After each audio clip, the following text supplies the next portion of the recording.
Hello everyone, मैं संदीप खारी और आज की जो वीडियो रहेगी वो रहेगी गुड़गांव की सबसे बेहतरीन इन्वेस्टमेंट। और सबसे जो बेहतरीन इन्वेस्टमेंट है ये रहेगी स्टूडियो अपार्टमेंट की। और जिस स्टूडियो अपार्टमेंट की हम बात कर रहे हैं वहाँ पे डेवलपर ने ऑलरेडी 40 प्लस ब्रांड जो है अपने कमर्शियल कॉम्प्लेक्स में लेके आया हुआ है।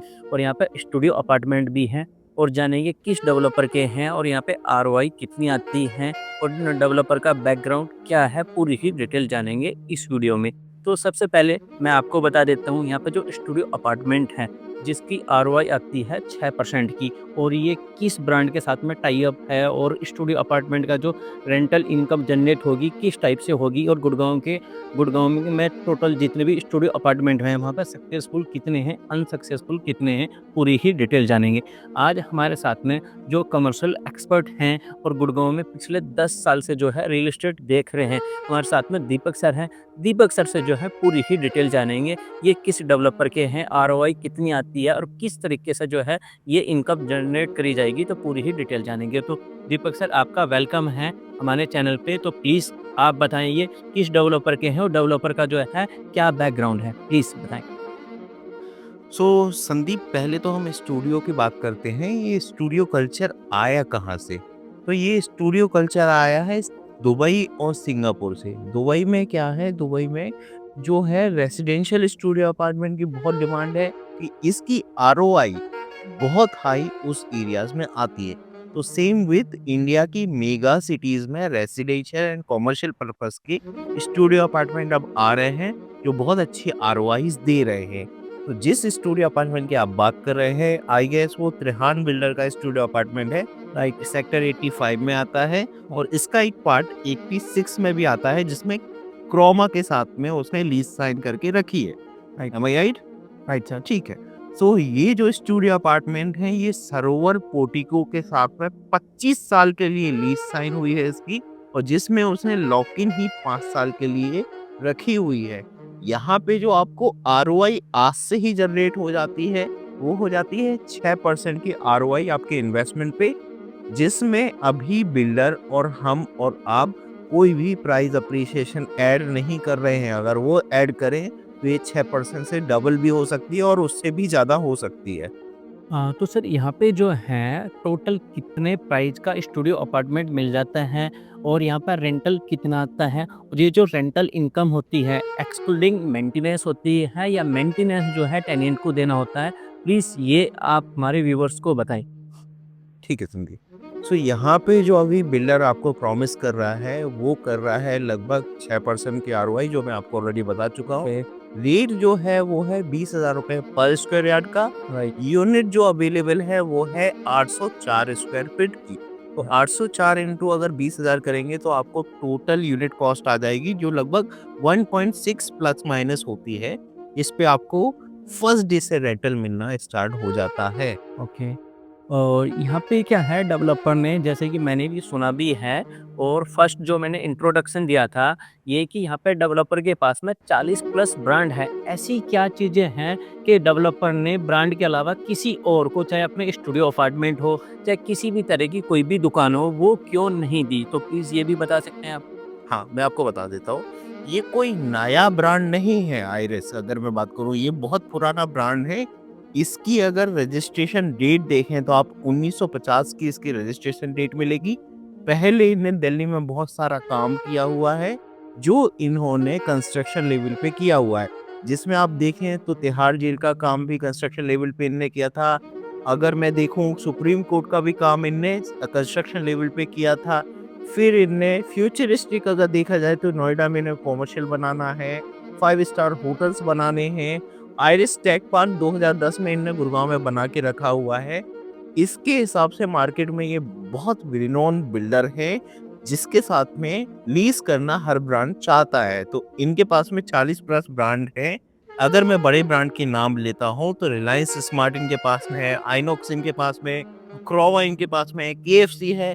बैंक्स की तो बहुत बड़ी चेन इनके पास में है, एप्पल का स्टोर इनके मॉल में खुला हुआ है, फैब इंडिया का इनके मॉल में स्टोर खुला हुआ है। तो 40 से प्लस स्टोर खुले हुए हैं। प्लस किसी भी स्टूडियो को चलाने के लिए जो भी पॉपुलेशन चाहिए होती है या कैटरिंग चाहिए होती है, वो इनने रिटेल के थ्रू तो दी हुई है। एड ऑन एडवांटेज अगर मैं बताऊँ किसी स्टूडियो को चलाने के लिए, तो बैंक्वेट हॉल भी बहुत मस्ट होता है, तो इनने अपने प्रोमाइस में एक बैंक्वेट हॉल भी ऐड किया हुआ है, जो आपको परफेक्टली लीजिंग देता रहेगा और ओके। आगे जाके आपकी जो 6% की लीज़ है, ये बढ़ने वाली है, कम होने वाली नहीं है। Well and good Deepak sir. हमारे व्यूवर्स के कुछ क्वेश्चन और रहते हैं जो मैं ऐड करना चाहूँगा। जैसे कि आपने बताया सरोवर के साथ में जो है इनकी लीज गारंटी है। सर सरोवर ने इससे पहले कहाँ-कहाँ पे क्या-क्या चीज़ें की हुई हैं और कितना सरोवर जो है सक्सेसफुल रहा है? क्या आप प्लीज़ हमारे व्यूवर्स को ये बता सकते हैं आप? सरोवर जो है वो फ्रेश नाम किसी के लिए भी नहीं है। मुंबई में इसके बहुत सारे सक्सेसफुल होटल चलते हैं, दिल्ली में ओके, इसके बहुत सारे सक्सेसफुल प्लेटफ़ॉर्म चल रहे हैं। गुड़गाँव में ये फर्स्ट टाइम एंटर कर रहा है आइरिस के साथ में और इस मार्केट में इसने विज़न देखा हुआ है, ये लोकेशन इसे पसंद आई हुई है, तो इसने आइरिस के साथ में अपना टाई अप किया है, वो भी सीधे 25 साल के लिए। ओके। गुड़गाँव के अंदर अभी तक के जो स्टूडियो अपार्टमेंट हैं, अच्छे सक्सेसफुल कहाँ के रहे हैं और उनके क्या कारण थे? और जो अनसक्सेसफुल हैं, वो कौन से रहे हैं और उनके क्या कारण थे, जो कारण यहाँ आके ना बने? तो प्लीज़ वो भी आप हमारे व्यूअर्स को बताएँ।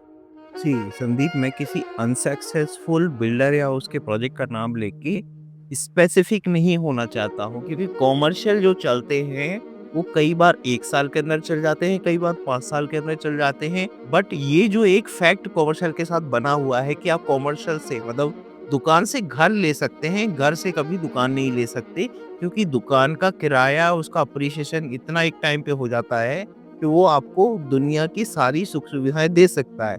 तो कॉमर्शियल इन्वेस्टमेंट हमेशा अच्छा होता है। अब आपने पूछा कौन से अच्छे हैं और कौन से नहीं हैं, तो सबसे अच्छे का मैं एक नाम ले देता हूँ। सेंट्रल पार्क ने सोना रोड पे द रूम्स करके एक स्टूडियो अपार्टमेंट बनाए थे, जो अपने टाइम पे 40 लाख रुपए पे ट्रेड हुए थे। आज वो लगभग 2.5 करोड़ के ट्रेड होते हैं और उनका जो रेंट आता है 1,20,000 रुपए रेंट आता है, जिसे मारुति उन्हें प्रोवाइड करता है। आज मैं किसी को फ़ोन लगाता हूँ कि सर आपको क्या वो स्टूडियो अपार्टमेंट बेचना है? तो कोई बेचने रीसेल करने के लिए भी तैयार नहीं है, उनको इतनी बड़ी आरओआई वहाँ से मिलती है।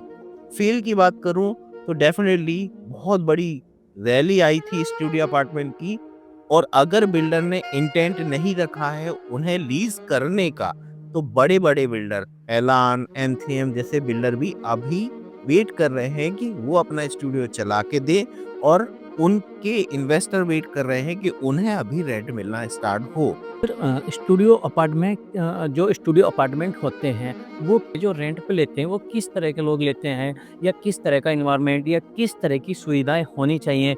या इसमें किस तरह की सुविधा है इस पर्टिकुलर प्रोजेक्ट में, जिसका हम चर्चा कर रहे हैं? या प्लीज़ बता सकते हैं आप? तो स्पेसिफिक इस प्रोजेक्ट में वो लोग इन्वेस्ट करेंगे जो अपना काम ऑलरेडी कर रहे हैं, जो ऑलरेडी जॉब में है या बिजनेस में है, जिनका पूरा दिन बिजी उनके ही सेटअप को चलाने में जाता है। केवल उन्हें रेंटल रील से मतलब है और थोड़ा बहुत अप्रिसिएशन से मतलब है ओके। कि उनने 1.5 करोड़ रुपए लगाया और उन्हें 80 से 90,000 रुपए किराया हर महीने उनके अकाउंट में आ जाना चाहिए। और आज जो प्रॉपर्टी उन्होंने 1.5 करोड़ की खरीदी है, कल वो अप्रिशिएट होके 2 करोड़ की और 2.5 करोड़ की होनी चाहिए। उनके लिए बेस्ट है क्योंकि ये 25 साल के लिए लीज़ पे है, जिसमें आपको लॉक इन और सेल्फ यूज़ के डॉक्यूमेंट तो बनते हैं, बट 25 साल के लिए आपको सेल्फ यूज़ के लिए मिलना नहीं है। 25 साल के लिए बुक हो चुका है, अब आपको रेंट ही बढ़ेगा और यूनिट का अप्रिशिएशन ही मिलेगा और कुछ आपको नहीं मिलने वाला। तो इसमें जॉब करने वाले या बिज़नेस करने वाले जो अपने सेटअप में बिज़ी हैं और जिन्हें रेंट चाहिए है, वही इसमें इन्वेस्ट कर रहे हैं। ओके। थैंक यू सर, आपने इतने अच्छे से एक्सप्लेन किया। और जैसे कि आप देखते हैं काफ़ी स्टूडियो अपार्टमेंट हैं। अभी कुछ बैक में जाते हैं तो क्रूसुमी डेवलपर के उनके भी आए थे, गोदरेज के भी आए थे। और जैसे कि कुछ क्वेश्चन रह जाते हैं, जैसे कि मान के चलो कोई भी रेंट पे लेता है तो वो सुख सुविधाएं जो होती हैं, जैसे कि मान के चलो स्विमिंग पूल हो गया, बैंकेट हॉल हो गया, जिम हो गया, इस तरह की फैसिलिटी जो होती हैं, क्या वो सारी यहाँ पे अवेलेबल हैं? आपने बात किया कृषुवी की, आपने बात किया गोदरेज की, गोदरेज का रेसिडेंशियल लाइसेंस के साथ में, कृषुवी में जहाँ तक मुझे याद आ रहा है वो भी रेसिडेंशियल लाइसेंस के साथ में। कुसुमी के पुराने जो स्टूडियो आए थे उनमें इतनी अच्छी सुविधाएँ नहीं थी, बट नए वाले में बहुत अच्छी सुविधाएँ हैं, क्योंकि उनको पता है ये लोकेशन जो 85, 86 का लोकेशन है जी। और उनका लोकेशन, इसके आस-पास में बहुत बड़े-बड़े चेंजेज़ आ रहे हैं। जैसे आईएसबीटी आ रही है यहाँ पे, टेली हब आ रहा है यहाँ पे, ग्लोबल सिटी आ रही है यहाँ पे, साइबर सिटी आ रही है। तो सारा पूरी इंडिया का सबसे बड़ा डेवलपमेंट तो यहीं आ रहा है। तो उन्हें ये सब चीज़ें देनी पड़ेंगी। बट अगर मैं स्पेसिफिक इस प्रोजेक्ट की बात करूँ, तो इसमें स्विमिंग पूल भी अवेलेबल है आपको, क्लब भी है, बार लाइसेंस भी इसको मिलने वाला है, बार लाइसेंस भी इसको मिलने वाला है, और प्लस आपको जिम की सुविधाएँ भी मिलेंगी। तो आपको जो भी पिन टू प्लेन सुविधा इस स्टूडियो अपार्टमेंट में चाहिए, वो आपको ये दे रहा है। पार्किंग भी इस प्रोजेक्ट में बहुत बड़ी अवेलेबल है, कवर्ड और ओपन भी। Okay sir, well and good answer. Sir एक और चीज़ें हैं जो कस्टमर के मन में हमेशा डर लगा रहता है, चाहे वो कोई भी चीज़ें हैं। हालाँकि यहाँ पे तो जो ब्रांड हैं, जैसे कि मैं देखता हूँ रिलायंस का स्टोर है, जो लगभग 30,000 स्क्वायर फीट का है, फिर हल्दीराम है, मैक्स है, जैसे कि आपने बताया सैमसंग और एप्पल के जो है यहाँ पे स्टोर हैं, पिज़्ज़ा हट है, केएफसी है, सारी चीज़ें हैं यहाँ पे।